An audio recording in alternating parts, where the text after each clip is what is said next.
Today is the last day I will have with Nibbler, my king snake. Just a quick background story. He is over 10 years old, about more or less, we're not sure.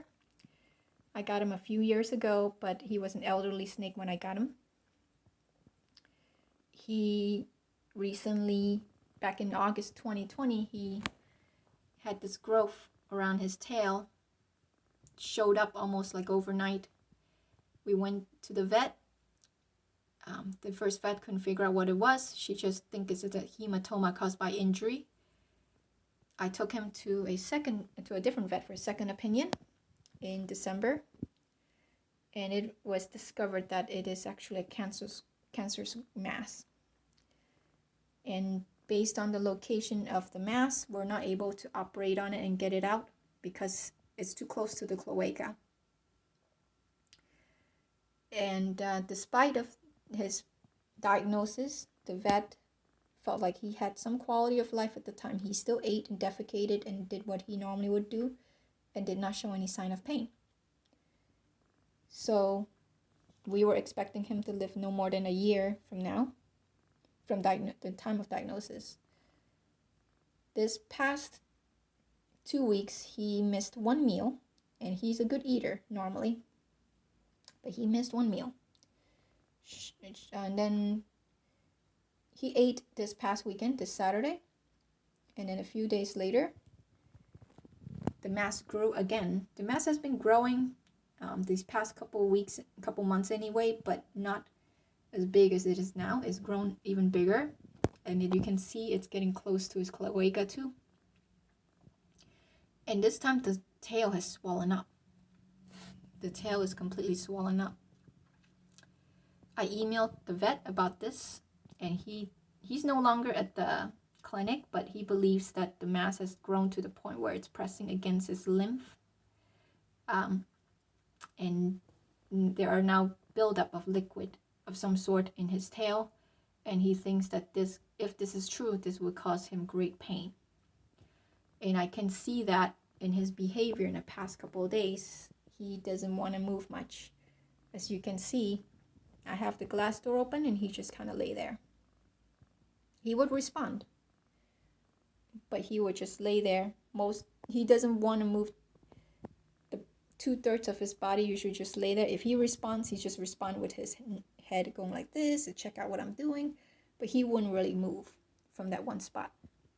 And he's been spending a lot of time just laying there sleeping.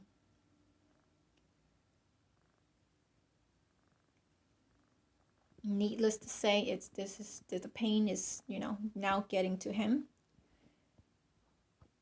Even though he ate, he's not using his favorite. I've always have this cocoa fiber in there. It's like a humidite or dirt box that he used to love to dig in there. He loved soaking in his water bowl, and he loved going in the dirt box. It wasn't until this has happened, he had stopped using his dirt box. I tried to help him put him back in, but he refused. He doesn't even want to go in. So this is, this is a clear sign we're close to the end. So today's vet visit will be his last. He hasn't prolapsed. He still ate, even though he refused the other day, which is, concerning. He is starting to lose weight. He had missed meals before, but he never lost weight like this. He still lost weight regardless, even though he ate the other day. Missing one meal usually doesn't cause all this weight loss. You can see his spine. Yeah. And his skin started getting, starting to show that he's losing weight. There is no effective treatment against this. If you can't remove the tumor, all of the tumor, there is no point.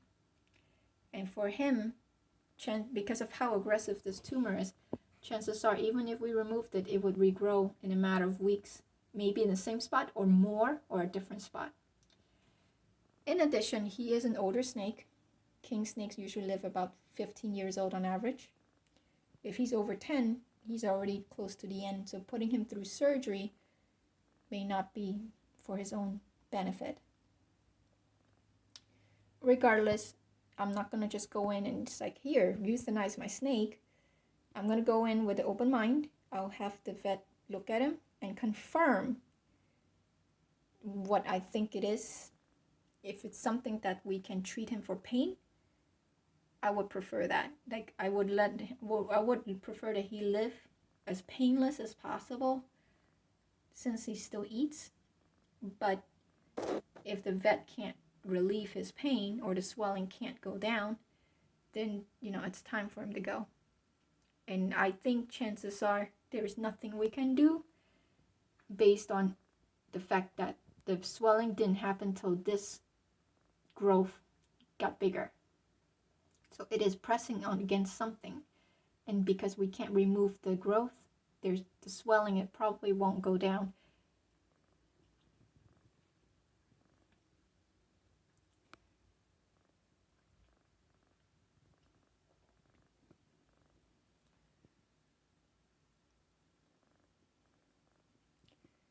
Losing a pet reptile is painful. I try to prepare myself mentally since the first time I had seen it. I kind of figured that's what we're dealing with based on his age and what it looked like. There was, it wasn't a skin infection. There's no possible way. So, and I already seen the x-rays. The x-rays showed, when we first got him diagnosed, the x-rays showed that the tumor already wrapped itself around the tailbone and ate away some of the bone matter. In spite of that, the vet back in December thinks that he wasn't feeling the pain yet. That's why I let him live for this long, because he still wasn't in pain. And he was doing fine until the last week or so. That's when he started declining. He's still not moving, as you can see. He's still just laying there. If I don't take him to the vet to humanely euthanize him, it may take him a very long time to die in a very painful way as well. So this is part of your responsibility as a pet owner. It's not all happiness and rainbows and sunshine. Sometimes you have to make the hardest decision. It's like a marathon. You gotta get to the finish line. No matter how great the journey is, how wonderful the scenery was, eventually you'll have to come to an end. You can't quit halfway because you're too afraid and of making that difficult decision, or you don't want to. Nobody wants to. I don't want to, and I've done it already back in January when I put down my bearded dragon. I've done it for my cat. I've done it I've done it enough times where it never get easy. You never get used to it.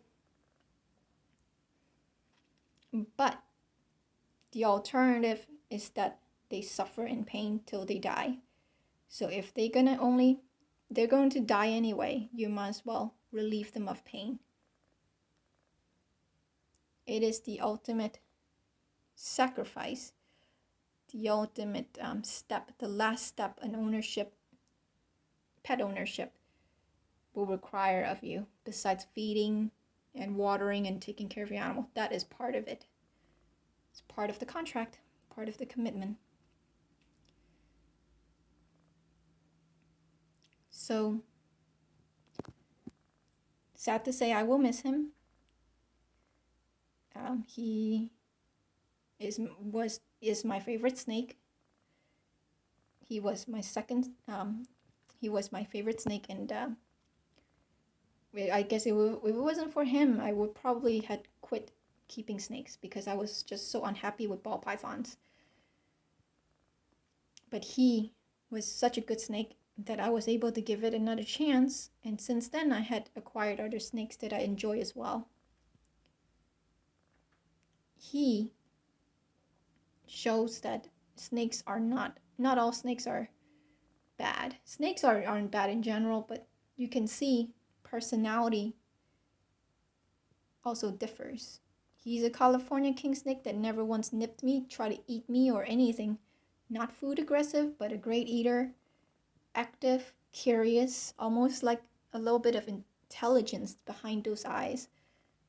Every time I put something in his cage, he always wants to check it out. These are not dumb animals. And he had he had proven that to me. So, yeah.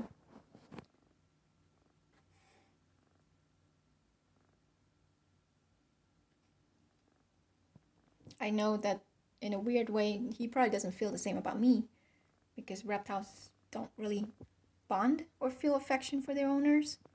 He knows that I'm somebody who feeds him, somebody who doesn't eat him. So it's weird that this feeling that I have is not being reciprocated. He wouldn't care less what happens to me. But that's okay. In a sense, it's a good thing to know that animals don't regret. They don't have any regrets. They just live. They just live until they don't. And it seems like they're okay with it a lot more than the human owners are. We have a harder time about it than they are. So I'm just going to end my video here. Rest in peace, Nibbler. If you don't come back after the vet visit today, you're a good snake. I'll see you on the other side when it's my turn.